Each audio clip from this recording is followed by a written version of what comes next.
ओम शांति। आज प्यारे मीठे बाबा की मुरली मंथन की डेट है 28/5/2025।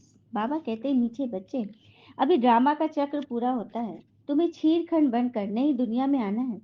वहाँ सब छीरखंड है, यहाँ लून पानी है। बाबा कह रहे हैं ड्रामा का चक्र पूरा हो रहा है, क्योंकि सृष्टि का चक्र सतयुग, त्रेता, द्वापर, कलयुग, और फिर जाएंगे अपने घर और वहां से फिर सतयुग से शुरुआत होगी। तो ड्रामा का चक्र पूरा हो रहा है, तो हमें छीरखंड बनना है, मीठा पानी बनकर सतयुग में जाना है। यहाँ सब लून पानी है, खट्टा पानी है, कड़वा पानी है, उससे मीठा बनना है। तो मीठा बनने के लिए ना हमें यह ध्यान देना होगा कि मनुष्य अपने कर्मों से महान बनता है, जन्म से नहीं। क्या वो अच्छा राजा घर में जन्म लिया तो हमारा अच्छा ही भाग्य होगा? नहीं, कर्म जैसा करेंगे वैसी दुनिया में हम जाएंगे। छीरखंड बनकर नई दुनिया में जाना है तो अपने कर्म को पहले अच्छे करो। और कर्म कराने के लिए, सत्कर्म कराने के लिए, पुण्य कर्म कराने के लिए स्वयं भगवान ही धरती पर आ गए और कहते हैं ना, be grateful, be grateful for the hard times too. They have open your eyes to the things you weren't paying attention to. Benefit is hidden in everything. अर्थात कठिन समय के लिए भी आभारी रहें।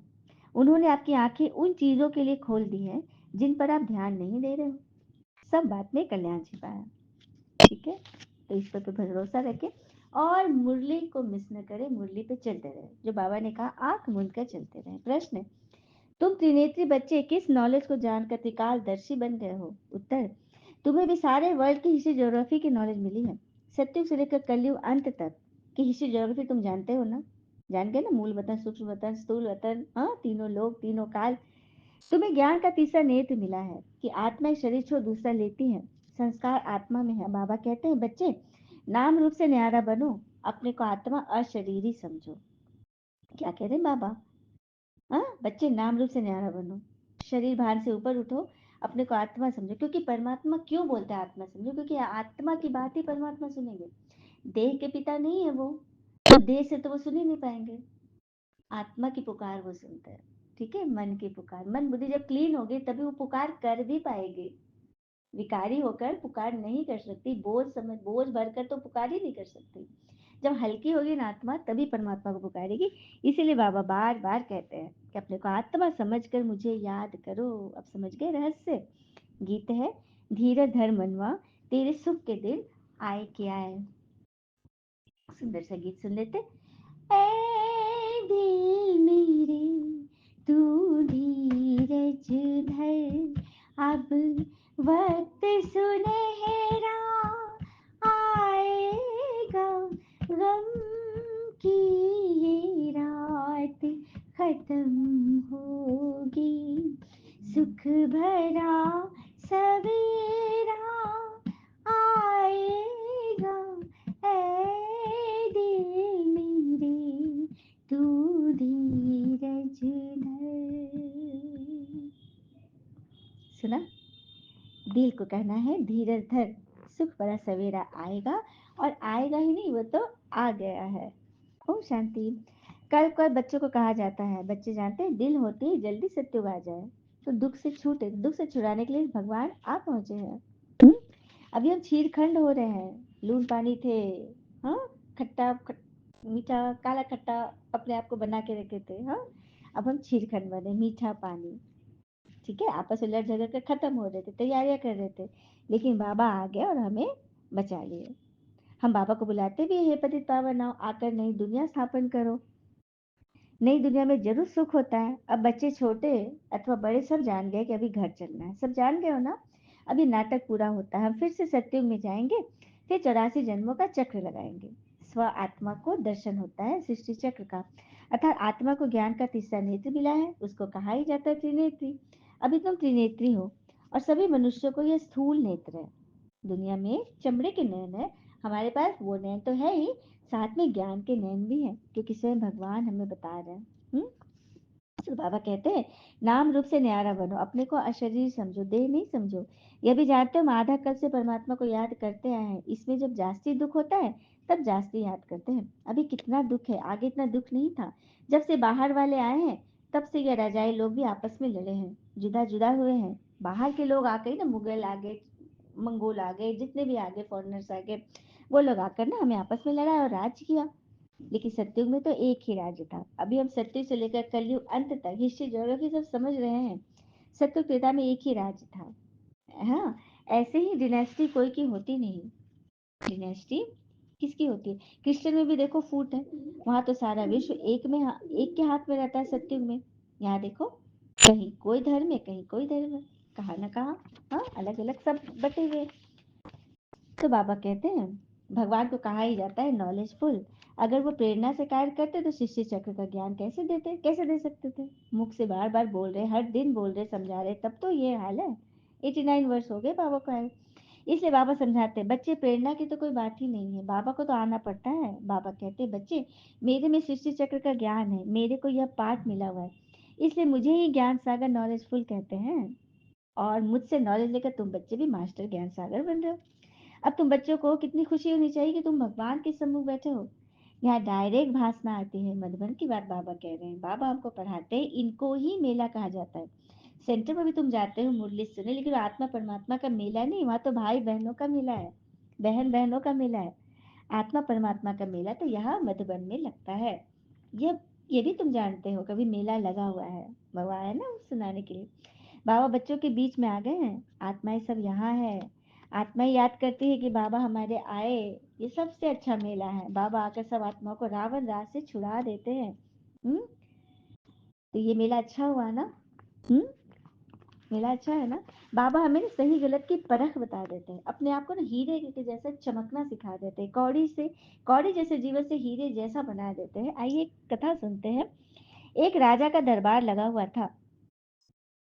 सर्दियों के दिन थे, इसलिए राजा का दरबार खुले में लगा था, धूप में बैठे हुए थे। पूरी आम सभा सुबह से ही धूप में बैठी थी। महाराज ने सिंहासन के सामने एक मेज रखवा रखी थी। पंडित लोग, दीवान आदि सभी दरबार में बैठे थे। राजा के परिवार के सदस्य भी बैठे थे।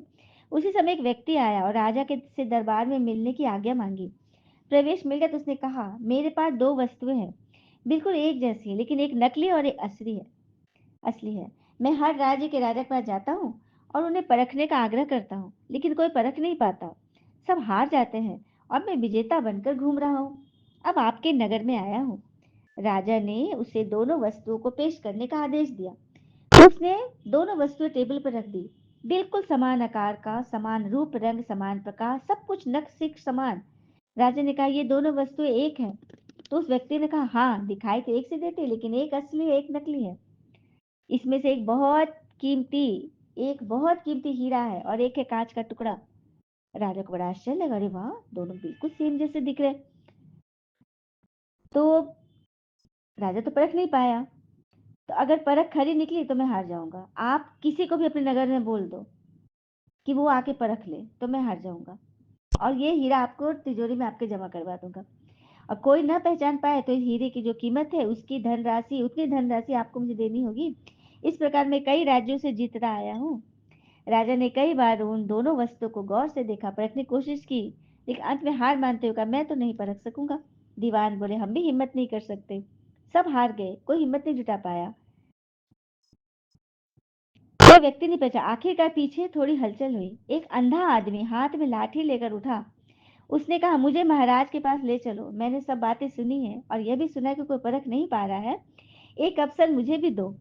एक आदमी के सहारे वह राजा के पास पहुंच गया। राजा ने उसे देखा और बोला कि तुम अंधे व्यक्ति क्या परख करोगे? तो बोलता, महाराज, मैं तो जन्म से अंधा हूँ, फिर भी मुझे एक अवसर दिया जाए जिससे मैं भी एक बार अपनी बुद्धि को परखूं। हो सकता है कि मैं सफल हो जाऊं, और यदि सफल न हुआ तो वैसे भी तो आप हार ही रहे हो। राजा को लगा, चलो कोई बात, इसे अवसर तो दे देना चाहिए, कोई हर्जा नहीं है। और राजा ने उसे अनुमति दे दी। उस अंधे आदमी ने दोनों वस्तुएं अपने दोनों हाथों में रख ली और उसे पूछा कि इसे कौन हीरा है, कौन सा कांच? कहते हैं कि उस आदमी ने 1 मिनट में कह दिया कि एक हीरा है और यह कांच है। जो आदमी इतने राज्यों को जीत कर आया था वो नतमस्तक हो गया, बोला, सही है, लेकिन आपने कैसे पहचाना? आप तो धन्य हो। अपने वचन के मुताबिक यह हीरा मैं आपके राज्य की तिजोरी में दे रहा हूँ। सब बहुत खुश हो गए, और जो आदमी आया था वह भी बहुत प्रसन्न हुआ कि कम से कम कोई तो मिला परखने वाला। राजा और सभी लोग उस अंधे व्यक्ति से यही एक जिज्ञासा जानना चाह रहे थे कि आखिर उसने पहचाना कैसे कि यह हीरा है एक और एक कांच है। उस अंधे ने कहा, सीधी सी बात है राजन, धूप में हम सब बैठे हैं, मैंने दोनों को छुआ, दोनों को अपनी मुट्ठी में बंद किया। जो ठंडा रहा वह हीरा, और जो गर्म हो गया वह कांच। क्या बात है! यही बात तो हमारे जीवन में भी लागू होती है। जो व्यक्ति बात बात में अपना आपा खो देता है, गर्म हो जाता है और छोटी छोटी समस्या में उलझ जाता है, वह कांच के जैसा है, तुरंत चकनाचूर हो जाएगा। और जो विपरीत परिस्थितियों में भी सुदृढ़ रहता है और बुद्धि से विवेक से काम लेता है, वही तो सच्चा हीरा है। तो बनना है सभी को सच्चा हीरा। जो जो बनना चाहते हैं सच्चा हीरा, वो कमेंट में शेयर करें, और इस मुरली के पॉइंट मंथन शॉर्ट्स भी बन रही है ना, उसको भी सब्सक्राइब करें, और इस सेवा को आगे से आगे बढ़ाएं, क्योंकि ये सच्चा हीरा बनाने वाली सेवा है, जो भगवान स्वयं करवा रहे हैं। भले निमित्त कोई हो, हम लोग तो बस माइक है, काम भगवान का है। ठीक है, तो ऐसा करना है, करेंगे सभी, तभी तो आप ईश्वरीय मेले में आओगे। ये जो मेला है ना, ये ईश्वरीय मेला है। बाकी दुनिया में तो मायावी आसुरी मेला ही है। हाँ, और बाबा कहते हैं, तुम ईश्वरीय मेले में तुम ही जानते हो कि बाबा आया हुआ है। अगर सब जान जाए तो पता नहीं कितनी भीड़ हो जाए। हाँ, कितनी भीड़ हो जाए। इतने मकान यदि थोड़ी ना रहने के लिए, कहाँ से सबको रखूंगा। बाबा कहते हैं, पिछाड़ी में गाते हो ना, ओहो प्रभु तेरी लीला, तो कौन सी लीला? तो सृष्टि को बदलने की लीला और बच्चों से बदलवाने की लीला, यह है प्रभु की लीला। तो बच्चों को ये खुशी रहती है, हम सुदर्शन चक्रधारी ब्राह्मण हैं, फिर हम चक्रवर्ती राजा बनेंगे सत्य में। ये कोई को पता नहीं है कि देवताओं का राज्य कहाँ गया। देवता के बदले अपने को हिंदू कह देते हैं। हिंदुस्तान में रहने वाले हिंदू हैं।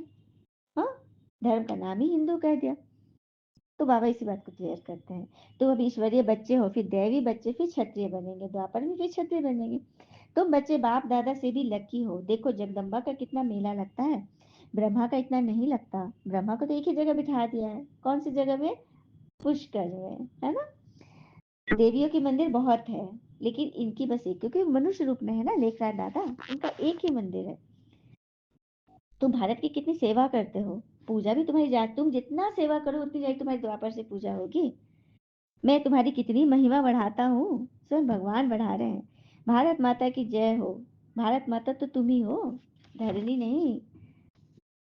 ठीक है, तुम बच्चे ही हो। अच्छा, मीठे मीठे बच्चों प्रति भगवान की नमस्ते, हम बच्चों के भी प्यारे बाबा को नमस्ते। धारणा के लिए मुख्य सार, पहले पॉइंट, अभी सृष्टि बदलने की लीला चल रही है। छीरखंड होके रहना है। कल भी बाबा ने बोला था, लून पानी नहीं बनना है। दूसरी पर सवेरे उठकर एक बाबा की याद में बैठना है, उस समय और कोई भी याद ना आए। पुरानी दुनिया से बेहद का बैरागी बन 5 विकारों का संन्यास करना है। सिर्फ बाबा हमें यही 5 विकारों का संन्यास करने के लिए बोल रहे हैं। जो विकार हमें आदि मदन दुख दे रहा है, उसको ही तो दूर करने के बाबा बोल सॉरी, दूर करना है, वरदान है। बेहद की स्थिति में स्थित रह, सेवा के लगाव से न्यारे और प्यारे विश्व सेवाधारी भव।